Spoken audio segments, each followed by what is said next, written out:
The night my father told me to get out of his house forever, he handed me a black garbage bag with whatever clothes he decided I deserved to keep. He said I was ungrateful, selfish, and that I had embarrassed him for the last time. He said he wanted me gone before sunrise. What he didn't know was that 22 hours earlier, a certified letter had arrived at his address. A letter with my name on it. A letter that would make that garbage bag and that driveway and every cruel word he ever said to me look like the opening scene of the best thing that ever happened in my life. My name is Sloan Mercer. I'm 31 years old. And I want to tell you exactly how the man who raised me handed me everything I needed to walk away and never look back. Stay with me, because the part that changes everything doesn't come at the end. It comes the very next morning. If you've ever felt like the person your family sees and the person you actually are have nothing to do with each other, then you already understand the first 27 years of my life. I grew up in a mid-sized house in Scottsdale, Arizona. My father, Edmund Mercer, was a commercial contractor. He built things for a living: office parks, retail centers, infrastructure projects across the Southwest, and he was good at it. He made a comfortable life for our family, and he never let anyone forget it. He was the kind of man who kept a running count of every dollar he had ever spent on anyone, and he expected a return on every investment, including his children. My mother, Diane, was quieter. She loved us in the way certain people love things they are afraid to lose. Carefully, conditionally, and always with one eye on my father's mood. She rarely disagreed with him. She rarely disagreed with anyone. There were 3 of us kids. My older brother, Preston, was my father's project. From the time Preston could walk, my father was shaping him, teaching him the business, taking him to job sites on weekends, enrolling him in the right schools. Preston was the plan. Preston was the investment my father intended to collect on. Then there was my younger sister, Waverly. She was charming and beautiful in the effortless way some people are, and she had figured out by the age of 8 that our father responded to flattery the way a plant responds to water. She kept him fed with it. She knew exactly what to say and when to say it, and she was never asked to do much of anything in return. And then there was me. I was the middle child, which in my family meant I was the invisible one. Not invisible in the way that people feel overlooked occasionally. Invisible in the way that furniture is invisible. Present. Functional. Expected to be there when needed and easy to ignore when not. From a young age, I understood that my father saw me the same way he saw the support beams in his buildings. Necessary, maybe, but not interesting. Not worth the good lighting. I was quiet. I studied hard. I stayed out of conflicts. I learned to make myself small because making myself small kept the peace, and keeping the peace was the only currency I had in that house. What I also had, without knowing it for most of my life, was something my father never accounted for. I had my grandmother. My father's mother, Rosalind Mercer, was the kind of woman who seemed ancient and ageless at the same time. She was 83 when I was born. She had deep brown eyes that looked like they had seen everything twice and decided to find it amusing the second time. She lived alone on a property outside Malibu, a sprawling estate that had been in her family for decades. She had bought it in the 1970s with money she earned herself, building one of the first female-owned real estate development firms in California at a time when that was not simply unusual, but almost impossible. I spent parts of every summer with her growing up. My brother had baseball camps and my sister had pageants, and I think my parents were mostly relieved to have me occupied for a few weeks. But those summers with my grandmother were the closest thing to peace I had ever felt. She listened to me. Not politely, the way adults listen to children when they're waiting for them to stop talking. She actually listened. She asked follow-up questions. She argued with me when she disagreed and changed her mind when I made a good point. She treated me like someone whose thoughts mattered. She taught me how to read a balance sheet, how to look at a piece of land and see what it could become, how to negotiate, how to hold silence in a room full of people waiting for you to speak first, and why that silence was always worth more than they expected. She told me once, sitting on her back terrace looking at the Pacific Ocean, that the most dangerous thing a woman could do was convince herself that her worth was something other people got to decide. I was 12 years old.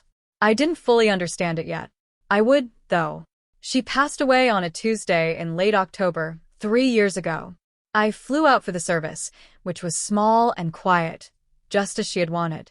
My father showed up in a suit that was too expensive for the occasion and spent most of the reception talking to her estate attorney, a measured man named Gerald Ferris, with whom my father appeared to be intensely interested in maintaining a good relationship. Afterward, my father told me and my siblings that the estate would take some time to settle. He said Rosalind had assets, property, and investments that Gerald would need to properly organize. He said we should be patient and that he would keep us informed. I went back to Scottsdale. I went back to my apartment, my job as a landscape architect, and my life. And I waited. What I did not know then, what none of us knew, was that Rosalind had done something in the final year of her life that her own son never saw coming. She had changed her will entirely. She had changed her will entirely. She had not left her estate to her son Edmund. She had not divided it equally among her 3 grandchildren. She had done something far more specific and far more intentional, and she had spent months working with Gerald to make certain it was airtight. She had left everything to me. The Malibu estate, the investment portfolio, a commercial property in Santa Barbara generating significant monthly income, the art collection, the financial accounts, all of it in a carefully constructed trust with my name on every single document. But here is what made it extraordinary. She left a letter with Gerald, sealed and private, addressed to me alone. In the letter, she wrote that she had watched me my entire life. She wrote that she had watched the way my father treated me and the way I responded to it, not with bitterness, she said, but with a kind of quiet dignity that she recognized because she had needed it herself once. She wrote that she had spent her life building something real, and she wanted it to go to the person she trusted to understand what that meant. She wrote, "You were never invisible to me, Sloane. You were always the one I could see most clearly." Gerald had tried to contact me by certified mail once the will was cleared through probate.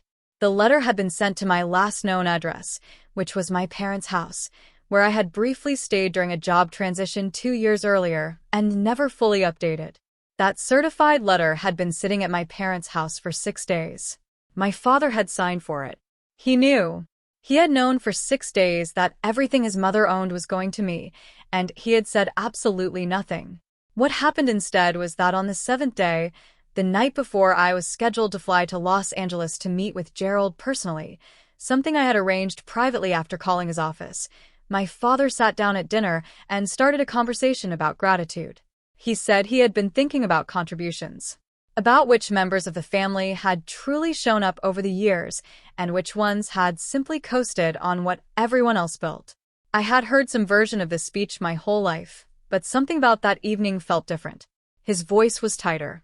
His eyes moved in a way I didn't recognize. He said Preston had dedicated himself to the business. He said Waverly had supported the family's reputation and image. Then he looked at me and said I had always been somewhere else, pursuing my own interests, contributing nothing of significance. My mother stared at her plate. Preston shifted in his chair. I said, quietly and carefully, that I had built my own career, paid my own bills since I was 22, and never once asked him for anything. That was the wrong thing to say. He stood up. His voice rose. He told me I had always had an attitude problem, that I had disrespected him my entire life by refusing to be part of what he had built, and that he was tired of pretending otherwise. He said this was his house. He said I needed to leave. He went to the closet near the garage and came back with a black garbage bag. He walked to the guest room where I was staying, opened drawers at random, and pushed things into the bag. A few shirts, a pair of shoes, some toiletries.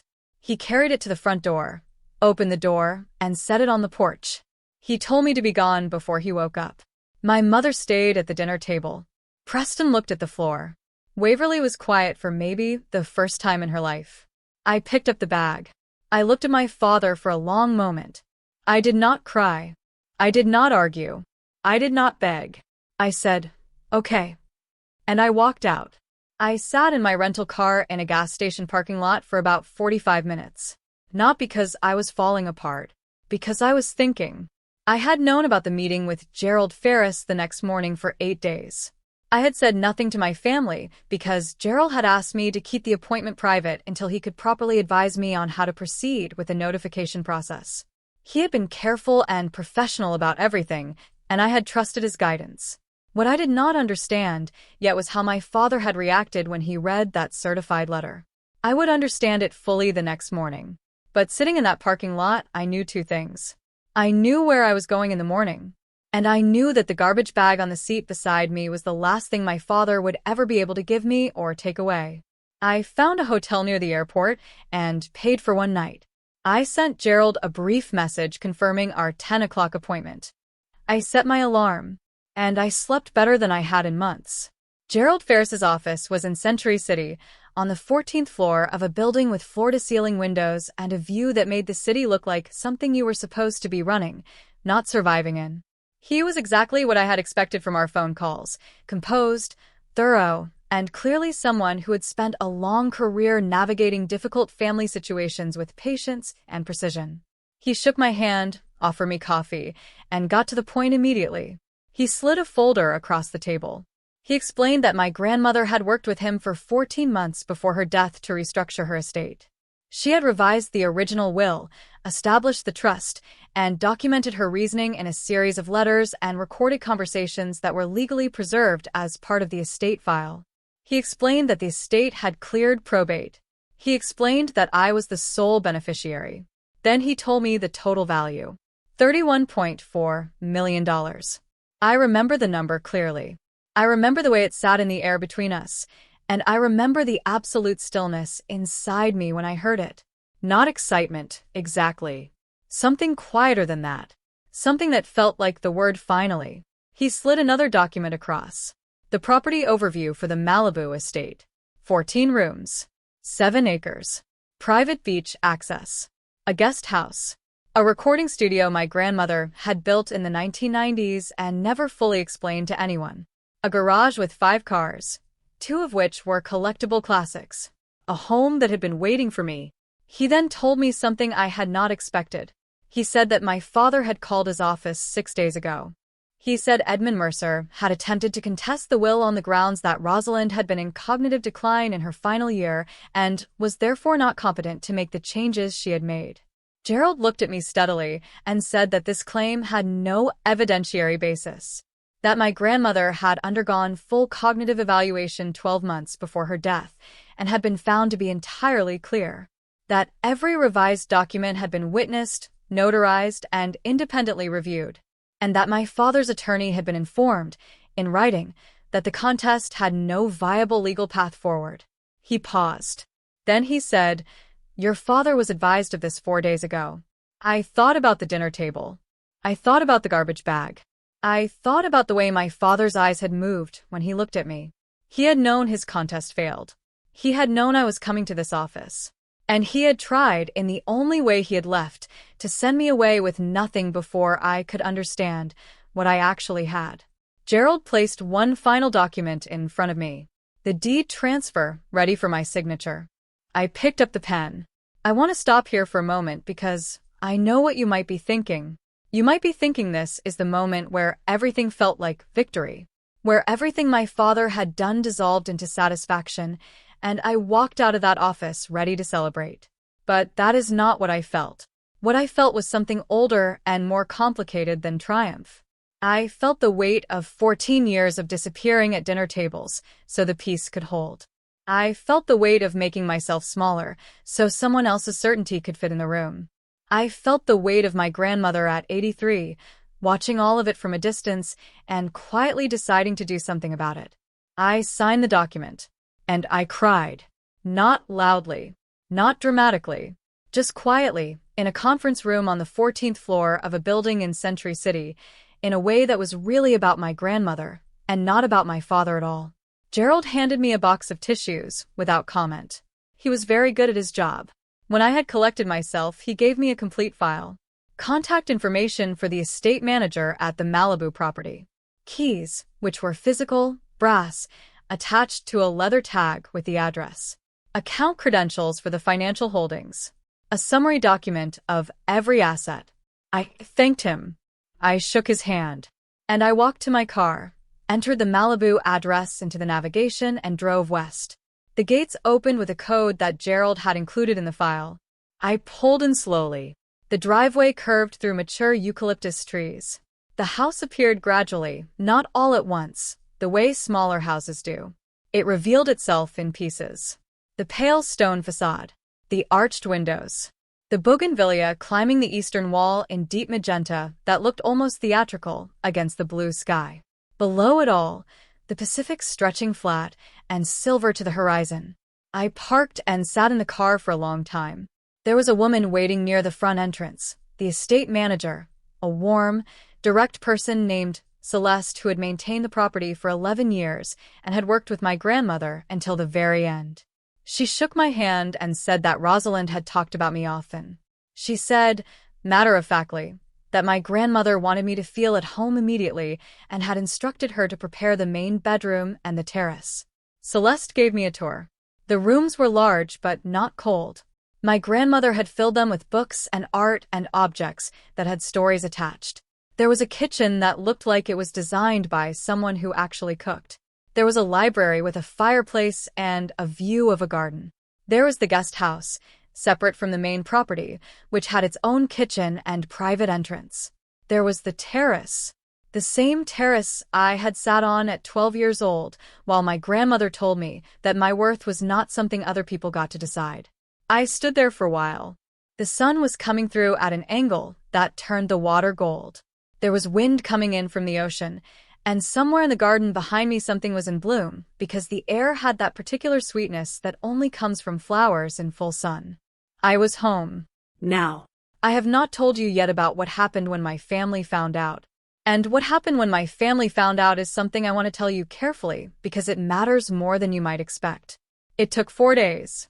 Gerald's office had officially notified my father's attorney that the estate transfer was complete and that any further communication regarding the will contest should be directed through legal channels. This was standard procedure. My father received that notification and understood, presumably, that everything had finalized. My phone, which I had turned to silent since leaving Scottsdale, showed 47 missed calls over those 4 days. 11 from my father, 18 from my mother, 14 from Waverly, 4 from Preston, which surprised me. Preston rarely called anyone. There were voicemails.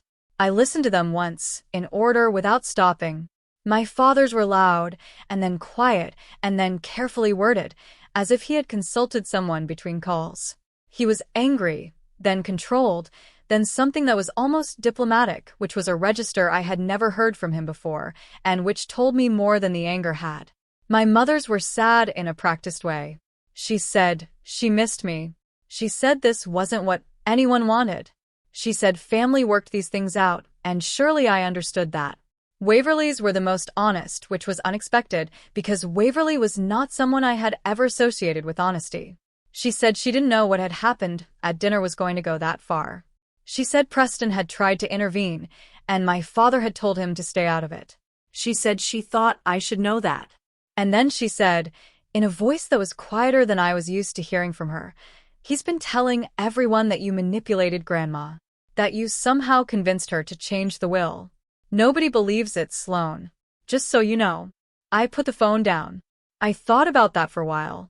Then I called Gerald and told him I was ready to formally respond to the family contact situation and wanted to understand my options. He walked me through them carefully. I thought about it overnight. And I made a decision. I decided not to disappear. Here is what I mean by that. The version of this story that my father wanted me to live in was one where I either folded, came back apologetic, allowed the will to be contested further, shared the estate in a way that rewarded his behavior, or vanished, too overwhelmed to engage. Both of those options benefited him. Neither of them was the truth. So I contacted Gerald and asked him to prepare a brief, factual written summary of the estate transfer, the timeline, the legal process, the cognitive evaluation, the failed contest, that I could share with family members who requested information. I did not call my family. I did not send emotional messages. I did not explain myself or defend myself or apologize for anything. I simply had Gerald's office send the summary to every family member who had called me, with a note that I was doing well and that any legal questions should be directed through proper channels. Within 24 hours, my phone showed 3 new voicemails. 2 were from extended family members, an aunt on my father's side and my grandmother's youngest brother, who is 91 and still entirely sharp, both of them saying some version of the same thing. That they were glad I had the information. That Rosalind had made her intentions clear to them personally. That they hoped I was well. The third was from Preston. He said he needed to talk to me. Not about the estate, he said carefully. Just to talk. I called him back. Preston and I had never been close in the way siblings in other families describe closeness. We were not unkind to each other, but we had been shaped so differently by the same household that we had never quite found a language that fit both of us. When I called him, he answered immediately. He said he was sorry. Not for the estate. Not for any single event. He said he was sorry for every dinner where he had watched something unfair happen and had stayed quiet because it was easier. He said he knew, somewhere he had known for a long time, that the way our father treated me was not the same as the way he treated the rest of us. He said he had convinced himself it was none of his business. He said he understood now that silence had a cost. I listened to him. I told him I appreciated him saying it. I told him I wasn't ready for everything to simply become normal, because some things had happened that I needed to sit with for a while. But I told him the door was open, that I was willing to see where things went if he was willing to be honest going forward. He said that was fair. We talked for almost an hour. About things we never talked about growing up. About what it had actually been like to be the oldest, to have all of that expectation loaded onto you before you were old enough to know what expectation was. About how the dynamic in that house had shaped both of us in ways we were still figuring out. It was the first real conversation I had ever had with my brother. I hung up feeling something I hadn't expected. Not forgiveness, exactly. Not yet. But the beginning of something that might become it. In the weeks that followed, I did what I had always done when I needed to understand something. I got quiet, and I worked. I learned the Malibu property the way I would learn any site I was designing, methodically, thoroughly from the soil up. I walked every acre. I sat in every room at different times of day. I looked at what the light did in the morning on the east face, and what the garden needed, and what the guest house could become. I read through the files Celeste had maintained, maintenance logs, utility records, the notes my grandmother had left about certain plants she had cultivated herself.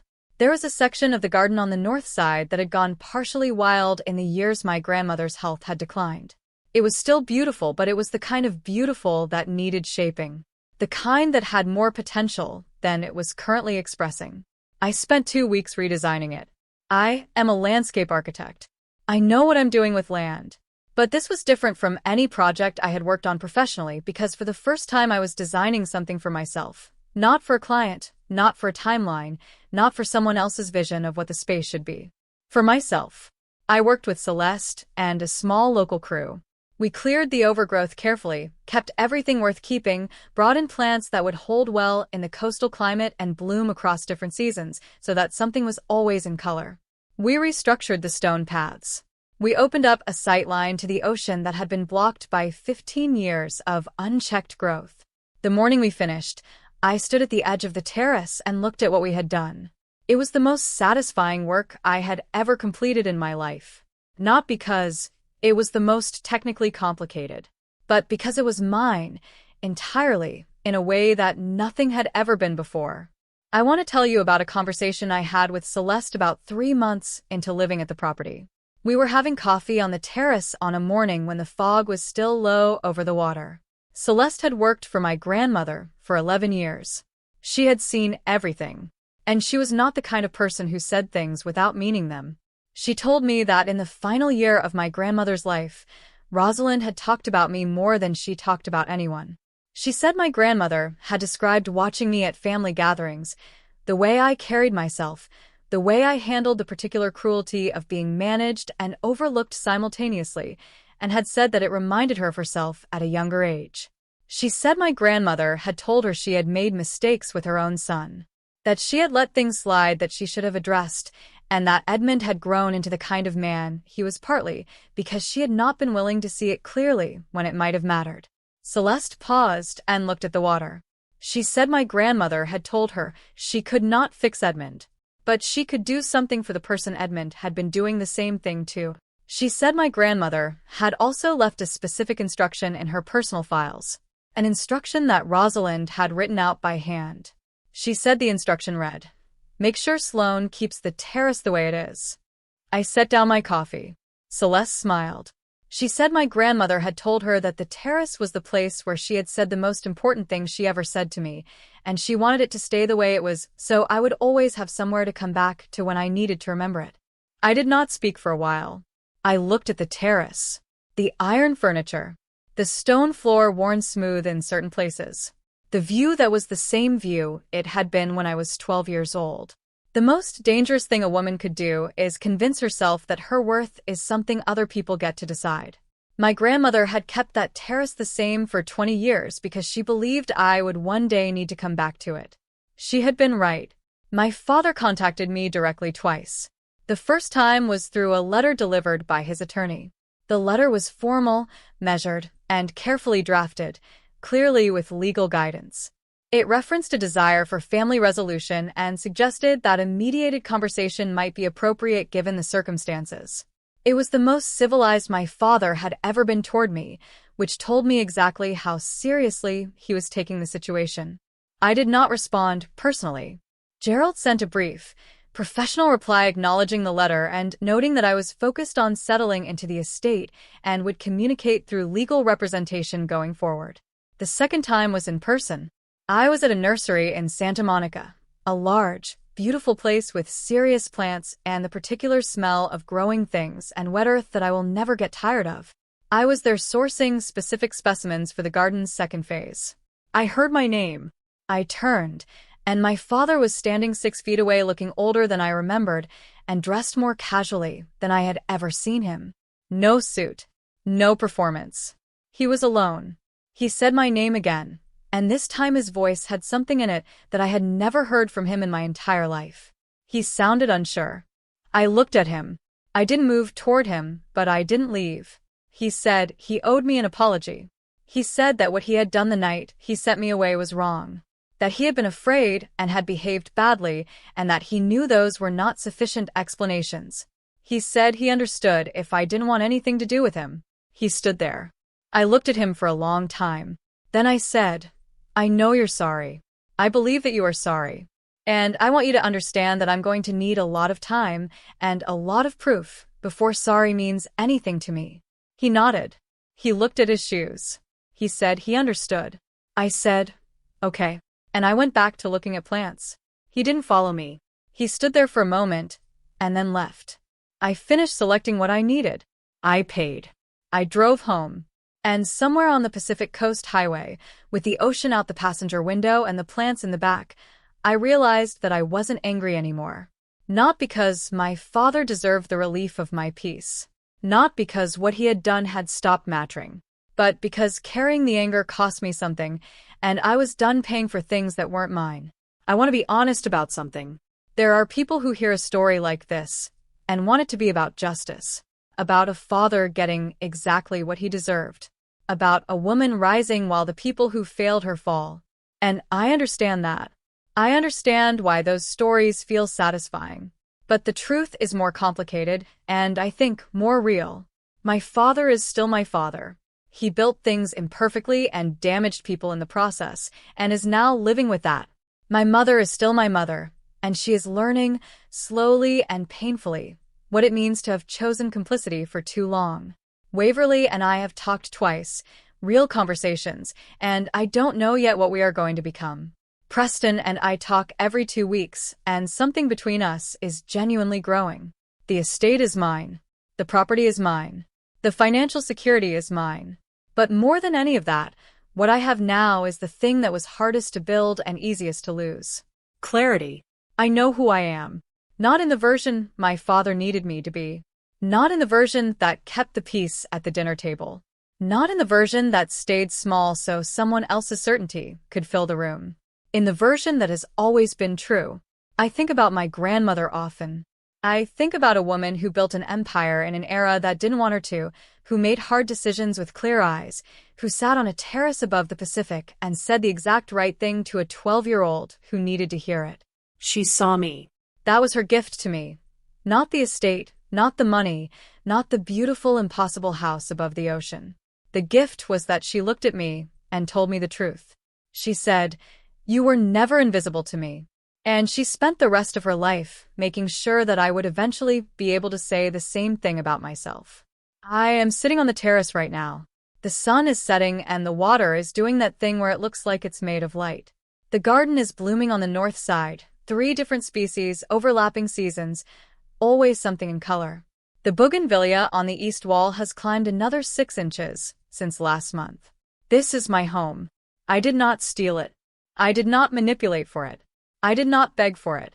I received it from a woman who believed in me when the evidence was thin and the witnesses were few. I earned it the hard way, by being the kind of person a woman of her character could trust. If you are in a situation where the people who should see you most clearly are the ones making you feel most invisible, I want to tell you something directly. Your worth is not a vote. It is not decided by who shows up to count it or who refuses to. It is not contingent on being recognized by the people who should have been paying attention all along. My grandmother told me that at 12. I am telling you now. The garbage bag my father packed for me is in a closet somewhere in this house. I kept it on purpose. Not as a wound. Not as a reminder of pain. But as a marker. As the last thing someone else thought they could determine about me. He handed me a garbage bag and called it all I deserved. What I have learned is this. The people who try to give you nothing are sometimes clearing the way for everything. I found myself at the end of a driveway in the dark with a plastic bag and nowhere to go. And I woke up the next morning and drove to Malibu. And I came home,